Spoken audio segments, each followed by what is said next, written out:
The 20th of May, and May seems to be running very fast.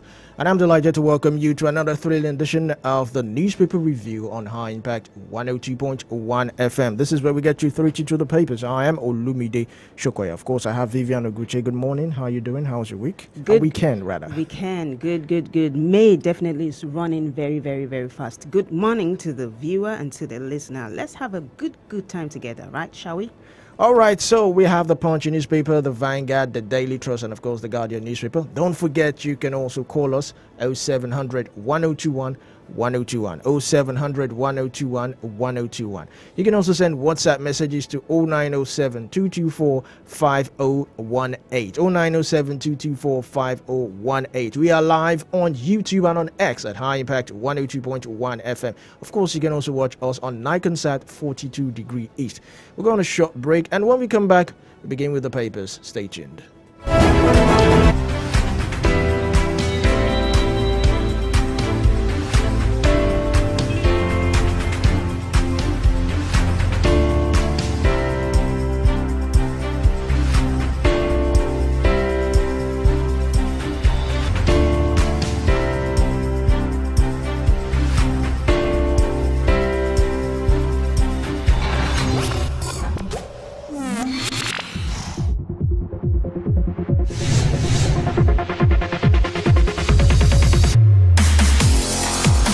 Impact Radio 102.1 FM. The future is now.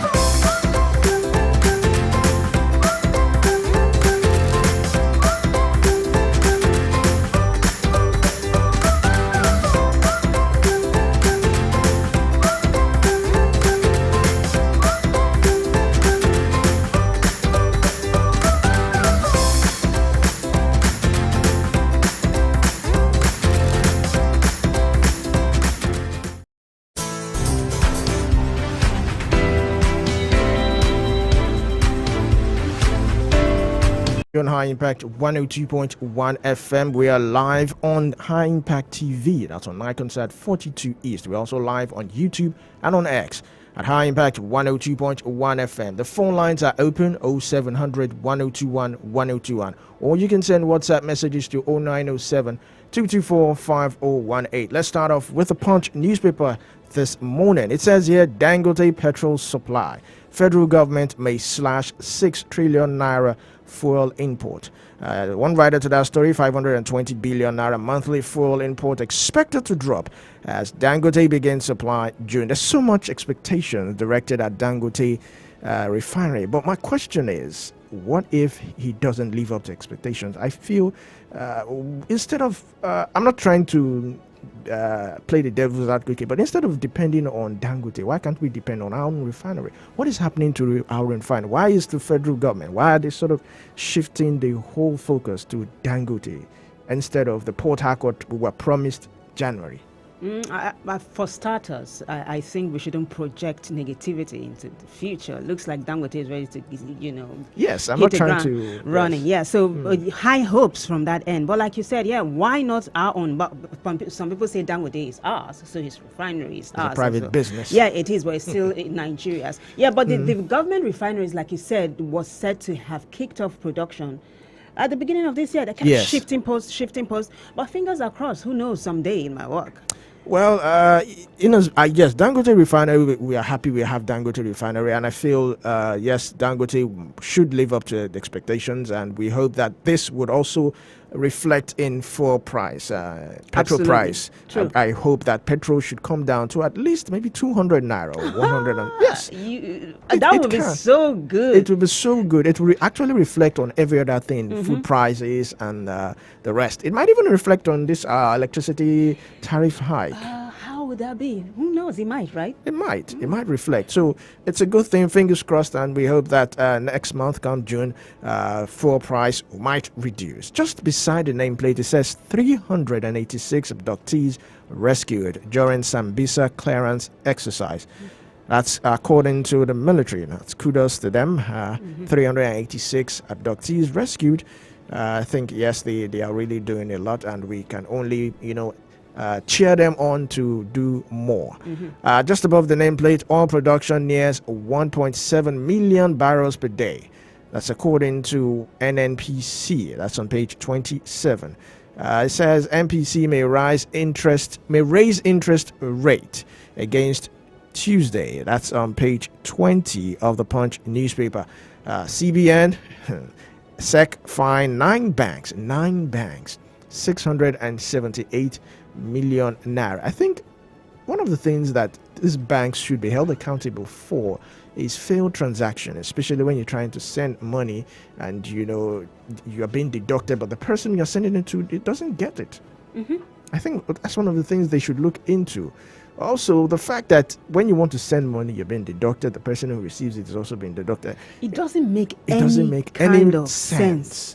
I don't understand that. That's math. Like double taxation. That's like double taxation. And it's very unpalatable, really. And this thing about card maintenance, I've tried to understand and try to make reason out of it. Card maintenance. Why am I paying for card maintenance? And we want to go cashless in this economy. And then they say there's an SMS something. There's SMS charge. Yeah, It's quite funny, but we're getting it here that CBN and SEC fined 9 banks 678 million naira. There's a picture here. There's a picture representation here. It says here, helicopter crash, Iranian pray for missing president and minister. Yes, during the weekend, we got the news that the helicopter that the president was in crashed. We can only hope that and pray that he recovers quickly. And it says here, Iranians pray for missing president and minister. Wow, it's a sad one. So the president is missing. Yes, and they are searching for him. You can only pray and hope that he's being found and hale and healthy. Moving on, 8 manufacturers suffer 627 billion naira forex losses. We're having a lot of billions and billions here and there. Beside that, we have cocaine seizure. NDLA declares corporal wanted. We have a call. Hello, good morning. What's your name? Where are you calling from? I'm calling from Oscar. Okay, can you please move away from your radio or TV set? It's causing an interference here. I'm calling from Oscar. You're calling from Oka, Anambra State. Okay. Yeah, okay. Go ahead. My own contribution to this morning is concerning the fuel offset, the refinery. Why is it that our government failed to live to the expectation? Why is it that our government failed to do the needful by? We have almost, I think, 4 or 5 refineries in Nigeria, and none of them is working. And government kept silent on it. And now we are planning to use Dangote refinery as our national refinery. It's uncalled for. Because sometimes when all this thing is happening, I ask myself, do we actually have government in this nation? And sometimes I do tell myself, does it mean that we need to have the army, that their government, I believe it will be more better than this civilian government that we have. You mean military? Because during the military government, I think they achieved a whole lot of they achieved a whole lot of infrastructural development in Nigeria than the civilian rule. All right, thank you very much for calling. We do appreciate your call. Olumide, you remember last week, former President Olusegun Obasanjo had said democracy is no longer working for Nigeria. Well, in as much as democracy is not working, I do not think we deserve to go back to military rule. I mean, the constitution which we are using right now was written by military men. The constitution that says a president does all he needs is to have 5 credits. to contest. That's the constitution that was written by military men. So do we really want to go back to that era? We have to, look at that. And that's what we are using right now. That's what we're using right now. Does that not ring a bell in your head that it needs to be changed? It needs to be changed. So if we go back to military, you can imagine how our constitution would be. Now, the irony of it is saying that government do not live to expectation. We have about 4 refineries not operating. The irony of it is we have more illegal refineries operating in Nigeria than the government-approved ones. I think maybe the government need to look into how they can make these illegal refineries. What are they doing wrong that can be corrected? I think we can start from there. And lastly, we have federal government begin housing construction in 4 states. That's on page 27 of the Punch newspaper. And that's all we have right now coming from the Punch newspaper. I've got the Vanguard, and the major headline here says manufacturers wail as unsold goods pile up in warehouses. As cost of living rises, purchasing power drops. We got a number of riders. I'll just take a couple of them. Palm oil producers was hit. Experts blame FX volatility, energy crisis, prefer solution. And above the masthead now, we've got this one here in bold caps. Edo Guba, Labour moves to reconcile Akpata. All right, we have a call. Hello, good morning. What's your name? Where are you calling from?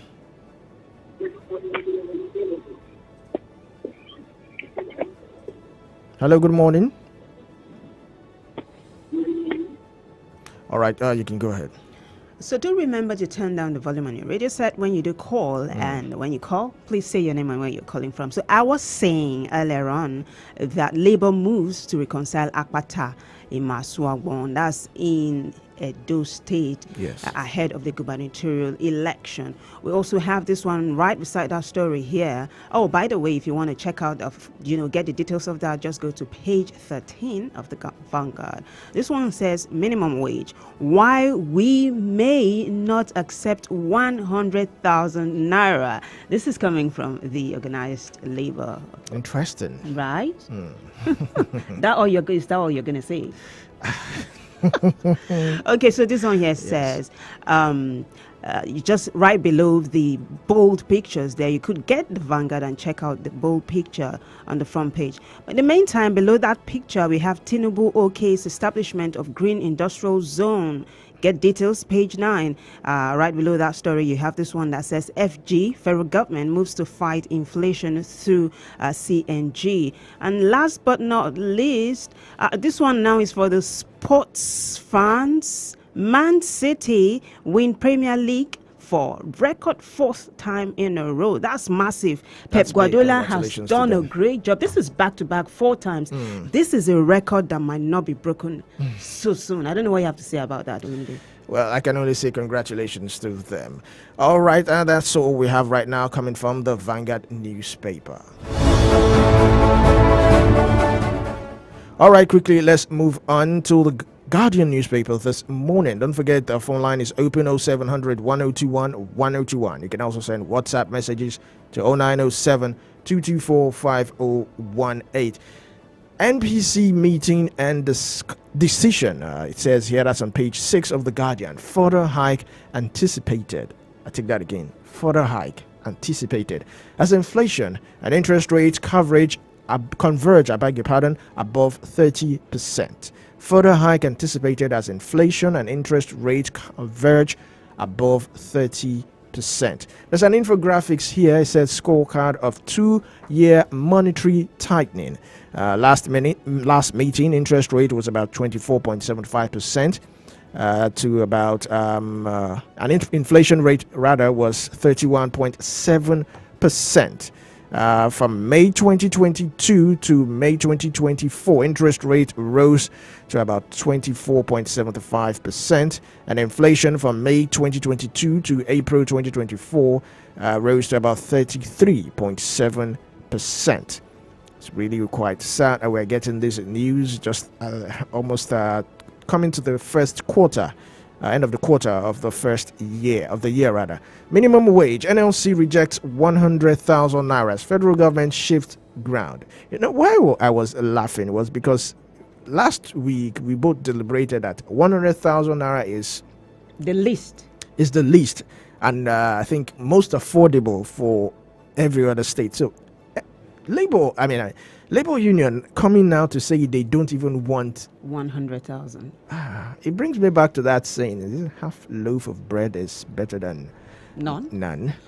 But well, not to discourage or not to discredit the agitation. I think if they can push for something higher than 200,000 naira and get the federal government, note that, get the federal government to agree, because even this 100,000 naira, I think a camel will go through the eye of a needle for the government agreeing to 100,000 naira. You also remember that last week we said that in 1981, what they were Yes. taking as minimum wage was over 200,000 naira when you compare it to what the naira is right now. Yes, but we all know where the naira is right now against the dollar. Absolutely. Moving on, Iran's supreme leader urges prayer for president after chopper's hard landing.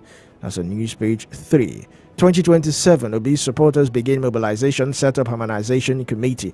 This merger, will it work? Will it actually work? Because I know PDP has its own internal crisis. Even Labour Party, they have their own internal crisis. There's the Abure and the Apapa faction still slugging it out. There's the Wike faction and Fubara faction with Atiku in the mix and all that. I think they should put their house in order first before this merger can actually come together. Because if they do not put their house to order and they merge with all this crisis, we're looking at an implosion here. Do you even remember the antecedent? Yeah. Obi came from the PDP, right? Yes. He was supposed to be former Vice President Atiku's running mate. Yes. It was because of internal, fracas that he left for the Labour Party. Yes. I'm hoping we don't see a replay of that. And Wike's grudge started from the fact that he was hoping to be the running mate of Atiku. Absolutely. Abubakar. So who's going to step down for who? Who's going to be the running mate? Is it Atiku? Is it Peter Obi? Then who's going to be the running mate? Is it Peter Obi? Would they be able to reconcile with Wike and make him a running mate?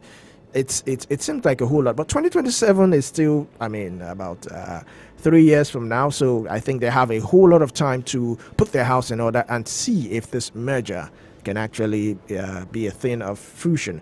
Moving on, we have government reject cause 47.5% fiber cut and telcos seek action. That's a news page 5. Dozens flee Niger community over communal crisis, seek government intervention. That's on Metro page 8. Bandits invade Abuja community, kidnap 4 and injure others. It says here, Eleme One axis, an east-west road to sorrows, tears and deaths. That's on news page 4. And lastly, attaining food security through sustainable irrigation agriculture. I agree with that, but right now insecurity is negating anything that has to do with agriculture. It's making it really hard. We should thrive as a country. We have Benue as the food basket of the nation, but with the clashes even going on in Benue State, you wonder what's left of the crops, farmlands, and whatnot. But that's all we have right now, coming from the Guardian newspaper this morning.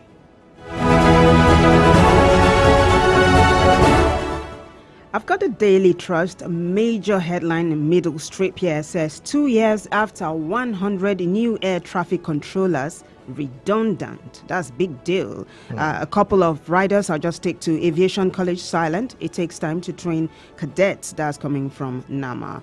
Now, above the masthead, you have Abbas to Ganduje raise committees to reconcile aggrieved APC members. Right beside that story, you have this one: more pressure on Naira ahead possible interest rate hike. Also here above the masthead, you have this story: Kano Mosque arson renders 100 orphans, 13 widows. Let me take that again. Kano Mosque arson renders 100 orphans and 13 widows. Let's go right below the middle strip now, where you have Iran president, a minister on board crashed helicopter. Like we said earlier on, president is missing and there's a lookout for him. Right below that one, you have 12 killed in Taraba, Imo auto crashes. Very, very unfortunate.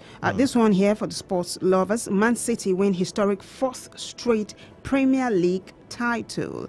And below that, you have Army rescues 386 from Sambisa forest 10 years after abduction. I think that is worth celebrating. It's big deal. 10 years after abduction, Army rescues 386 million from Sambisa forest. Now, right below that one, you have gunmen killed 2 soldiers in Abia.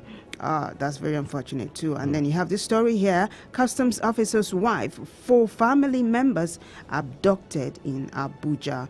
Last but not least, this is coming from IMF, the International Monetary Fund, and it says restrictions on Nigerian, other African countries' imports affecting businesses. That's about it on the front page of the Daily Trust.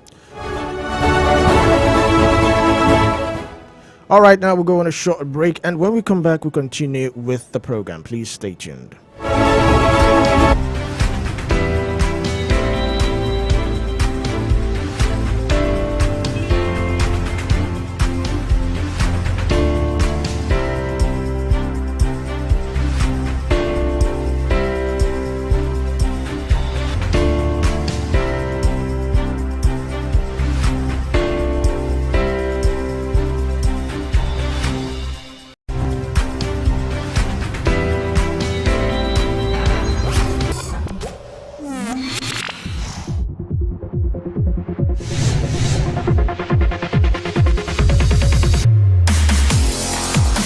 Impact Radio 102.1 FM.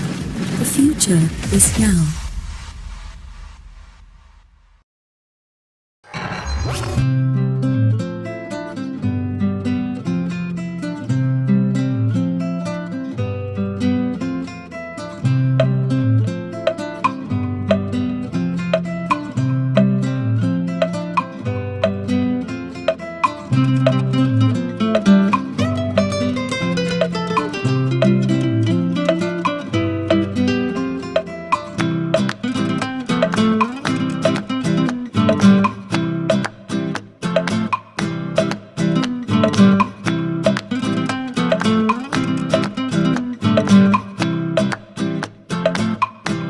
Do you know bad production can kill a great content idea?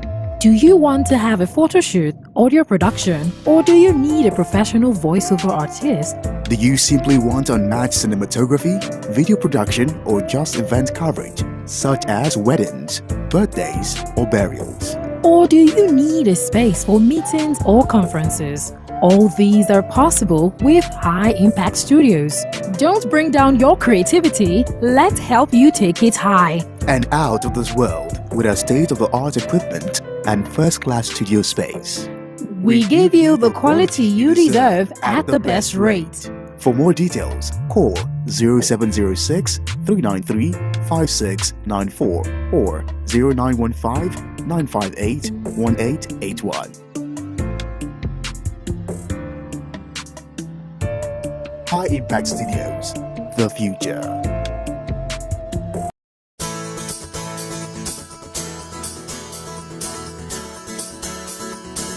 Condescending, condescending, condescending.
Impact Radio 102.1 FM. The future. Back to High Impact, and this is the newspaper review on High Impact 102.1 FM. Don't forget that we are also live on YouTube and on X. That's at High Impact 102.1 FM. You can also watch us live on Niconsat 42 degree East. Joining us via phone call is Barrister Tunji Abdulhamid. Good morning and happy new week. Yeah, good morning and thank you for having me. It's my pleasure to be with you. Good morning. You're welcome. All right. Coming from the Punch newspaper this morning, we're getting the update that federal government will reduce fuel import as a result of Dangote's refinery set to kick off next month. That's June. There's so many jubilations, I think, but there's the lingering question: what is happening to our own refinery that was promised at the beginning of the year? Let's get your thoughts first on that. Our refinery will work just like Dangote will work. That has also been the promise. We have already been told. You remember, even before now, we have been told it to work so and so time. We were told that generally the Tarakot only has started the chemical something, and they will start producing. Today we are not seeing anything. For me, you see, the priority of the government is not in that area. They don't have priority. A government that can spend 15 trillion on just one road, you realize that, look, and you have other major important work to do, then they left them behind. Majoring on other projects that is not even feasible as it is. Even Dangote own, the problem is that by June, you will not have cost to import or export or whatever they call it. For me, those who want to dance can be dancing. Those who want to celebrate can be celebrating. I would not celebrate that. That is just a mere headline news. Headline news, and in a few months, in June, it will be confirmed that the headline news. You will see a shift again. So for me, they actually cannot work the way it is, because I'm not sure they are interested in making it work. If they are interested, they will make it a priority. They will make it an issue, just like they are doing for the so-called what is the road they want to do now from Lagos to Calabar. Coastal Road. Yes. Yeah, if they are so much interested in it, you will see the efforts they put in. You can see the effort they put into this Lagos Calabar Road, because they have an agenda as to what they want to achieve from there. So for me, they are not so much concerned about that. That's the truth. All right, Barrister Tunji Abdulhamid, do you think that maybe the absence of a petroleum minister might be the cause of this lackadaisical attitude, if I may use that word, coming from the federal government? I who says we don't have a minister for petroleum? I don't believe that just because they call him the Minister of State. A minister is a minister. That's just a nomenclature. It's just a nomenclature. We have a Minister of State. What does it mean? It means he's in charge of petroleum. And maybe he needs to take permission from the president to do it. All ministers must take permission from the president, because they are working as a agent. They are working for him. So whether you are called minister or minister for state, that does not reduce your power, except the president does not want to give you that power to do anything. Because the power of ministers is not stated in the constitution. It is directed by the president. So it's the president that will determine what they will do. So whether you are a minister or minister of state, as far as I'm concerned, that state inside it is just a nomenclature to define them. The minister is a minister, whether a state, whether that, they are all ministers. That state inside it is also to show the level, the grade they are. So as far as I'm concerned, we have a minister in charge of petroleum, and that is the Minister of State, and we have the president, who is the supervising minister in that regard. The president is supervising minister of all ministries. He is the supervising minister of all ministries, whether announced or not, because all ministries must report to him. If they are doing his job, they are doing his responsibility. They are assisting him in discharging his responsibility. So whether we have a minister of minister, as far as I'm concerned, and if we are not getting a sort in that area, it's not because we don't have anybody designated as minister, that cannot be an issue. Even the areas where we have people called ministers, we have two of them functioning there. What result did you see? The point is that those people elected as minister or selected as minister in this regime, people who don't even know they are left to they cannot distinguish between their left and right. They don't have the knowledge to do the job. They don't have the capacity. Majority of them. Only if you tell me to mention who I can't even tell you. Even the one I will mention, they won't come more than 5 or 10 over 100 in my hands. People will talk about Tunji Ojo. What has he done?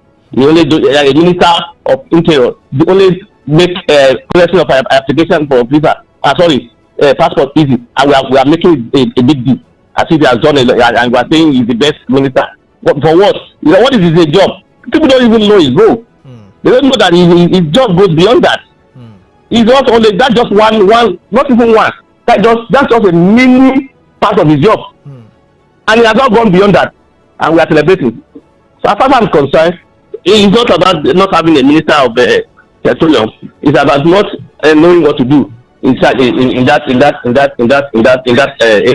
It's not about not having a minister. We have a minister as far as I'm concerned. The issue is that the government don't even know what. You see, the step taken by the president when he came here on the 4th day is the reason behind all these problems we're having. That's just take it or leave it. They have been finding it difficult to solve it. It is the wrong step, and the wrong that step they've not been able to correct it. What step? That's just the issue. What step are you referring to? The subsidy is gone. Subsidy is gone without planning. No plan, nothing. They don't even know what's on plan. They don't even understand it. At the time when they say subsidy is gone, they don't understand what they mean by those subsidies they are talking about. You have not seen any book, any page to know what exactly they are talking about. These subsidies they are talking about. You only came and say arrogantly, subsidy is gone. And today we are battling with how to resolve the impact or the consequences of those subsidies. So that is the problem we are having today. All right, Barrister, let's probe this further a little bit before I ask you my question. Is it the removal of the subsidy that was a wrong move, or the fact that there was no stakeholder engagement before it was removed? That is what there was no planning. That was what made it the wrong move. Okay. And in fact, for me, I do not even see subsidy removal as an obstacle, as an issue. Because I have always believed that subsidy is not our problem. Our problem is lack of inability to fight corruption, lack of transparency, and the power, the government not willingness to deal with people who are making the subsidy a wrong deal. That's what I was supposed to fight, not the subsidy itself. You know people who are making, you know people who are giving money to provide to do subsidy. They are not doing it. Why don't you go after them? Why go after the entire Nigeria instead of you start to leave those few people and go after the entire Nigeria? Today, now that we have removed it, what has changed? Billion-dollar question. Now let's move on. Earlier on, you said for you, fixing the refinery is just a mere headline. Now I'm talking about headlines. This is one headline we've been dealing with week after week, and this is the update. Now I'm talking about the minimum wage. The Nigerian Labour Congress (NLC) has rejected 100,000 naira as the federal government and Labour shift grounds. What's your take on this? Yeah, you see, this government, like you said earlier, is full of headlines. If you recall, most of the problems they've announced, and that's why I say I will not celebrate announcement of we will not export oil, or I will not transport whatever. You can see they have made so many headline announcements, and today none of them has come to fruition. None of them, I'm telling you, except those who are giving us negative impact. Those are the ones that are seeing the impact or effects negatively. All the positive, all the policies have not given us positive impact. So for me, as far as I'm concerned, the labor issue, the 48,000 naira proposed by the government is embarrassing and ridiculous. Very, very ridiculous. You created a humongous difficulty in the land. You increase fuel from 87 naira per liter to 600 something naira. You increase tariff from 60 something naira to 200 something naira. You ensure that exchange rate goes from 700 naira to almost 2,000 naira, and you are coming to give people, and those created a lot of problem in the land and made it more difficult for people to survive. And you are looking for a solution to that. You want to give increased salary in that regard. You are proposing from 67,000 naira by labor, which I think 100. No. I'm coming. Okay. From the 600,000 naira initially proposed by Labour, which I also believe is ridiculous as well. You are coming to 48. So assuming Labour did not even say 7,000, they say 80,000 initially. So the government will be talking about 5,000 now. Or how much will they be talking about? So for me, it's ridiculous. The government is not doing enough. I don't even also believe that increment in the salary is a solution to our problem. It is not. It's one of it. It is one of it. There is not the major. It's not the solution to our problem. Because that increment in salary will only be helpful or only benefit people who are working with government. Most people who are not even working with government will suffer for it. Or those who are not even working at all, what will be their own succumb if salary is increased? Because so I don't even believe that is the solution to it. The government should make the environment enable for everybody to survive. As it is today now, we are all struggling to survive. No, and that's not good enough for us. All Nigerians will be due to survival. What's it called? Of the players.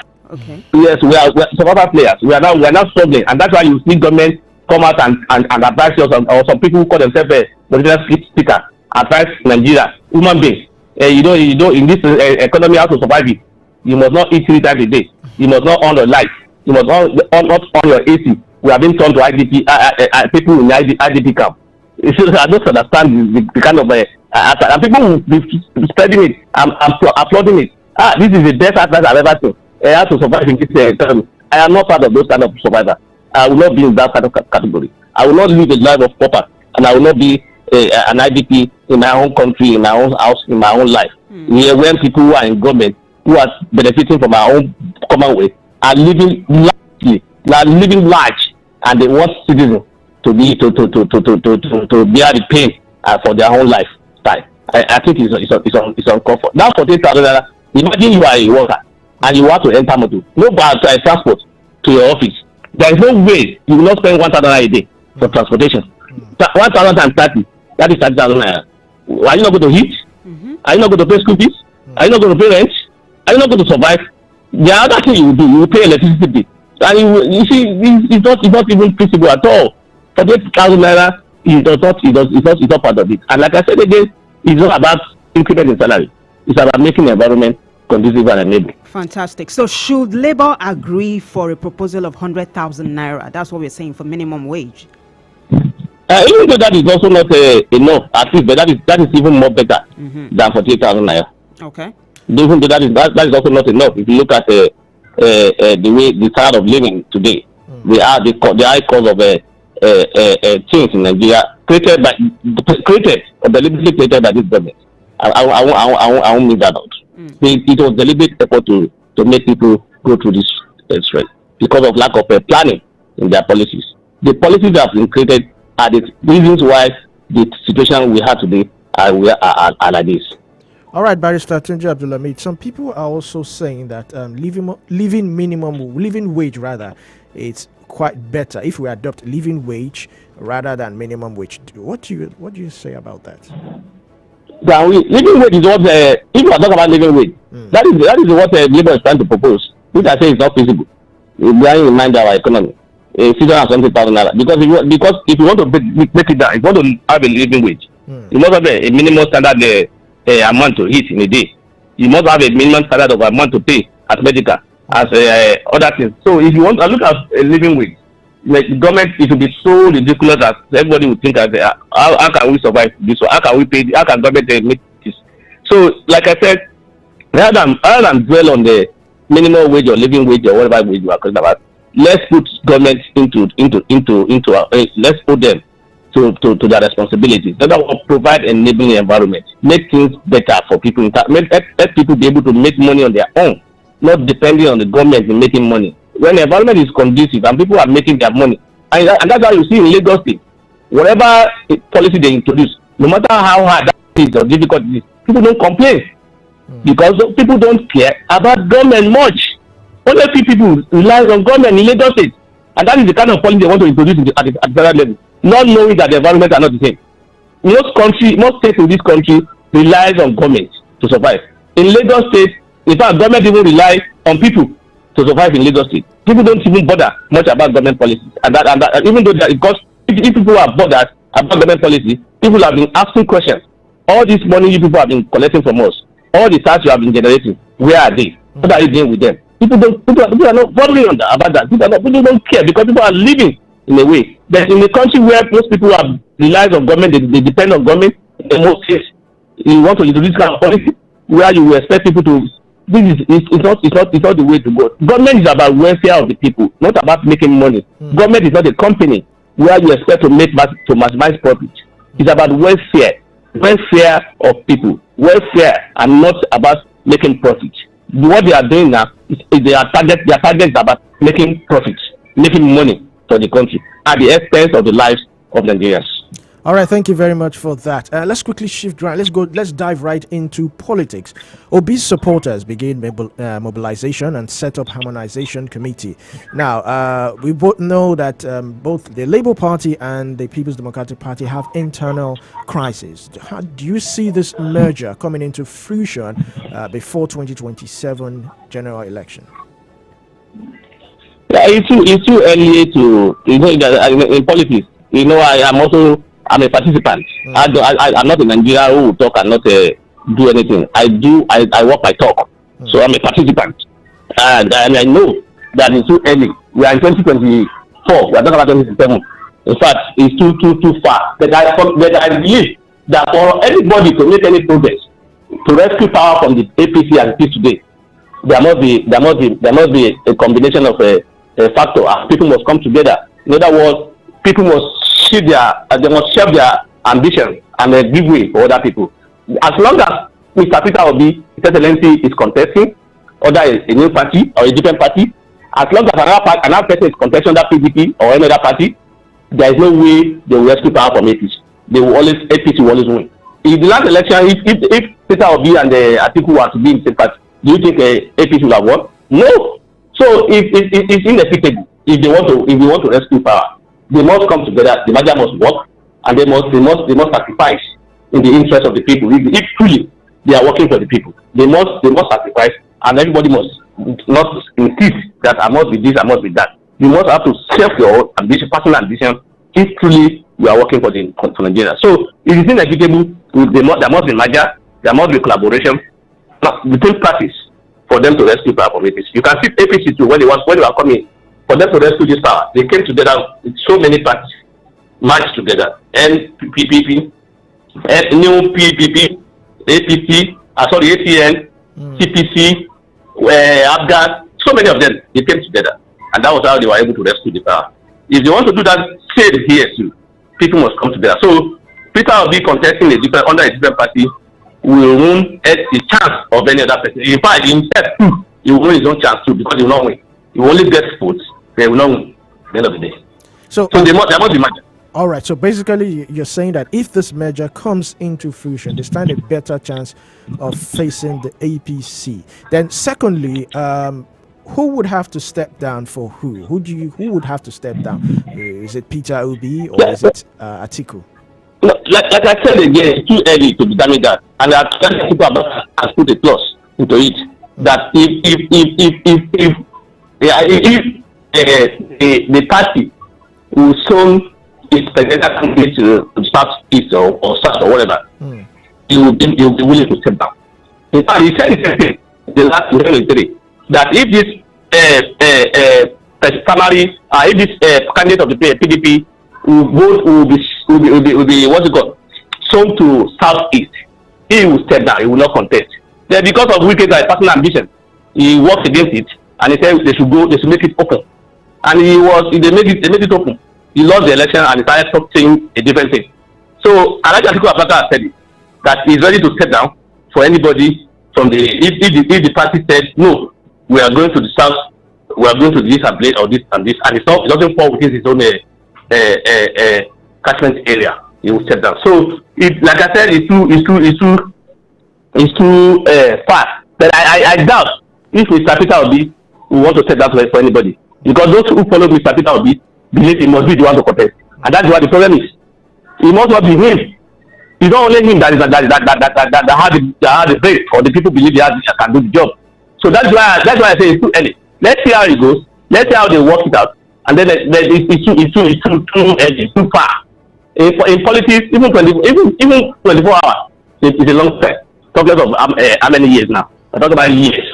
if you are in politics, if you are told that tomorrow you are the chairman, don't celebrate it until you are swearing. Otherwise, because things can change within a second, and then you will see yourself elsewhere. All right, Barrister, before we go, how about this cheery news on the front page of the Daily Trust? It says, Army rescues 386 from Sambisa Forest 10 years after abduction. Does that excite you in any way? Because I will not say so. I don't know, for want of lack of better adjective. How do I think now? Because that excitement is what I don't want to use. Okay. Because it's Sambisa a village. Is it a place where people now have a house and they stay there and the people are now staying there for years and they just all these stories, they should change it for us, please. Why are these people? They were parked in Sambisa for how many years have they been there? Or for how many days? 10 years. For 10 years they've been there in Sambisa and nobody knows that they are there and there nothing can be done. Please. But they've been rescued. They've been rescued. Glory be to God that are rescued. I don't want to take the story of excitement because I don't have trust in that story. That's what I'm concerned. All right, thank you very much, Barrister Tunji Abdulhamid, for your impactful knowledge. We do appreciate your contribution. Thank you for having me. It's my pleasure to be with you. Good morning. Good morning. You're welcome.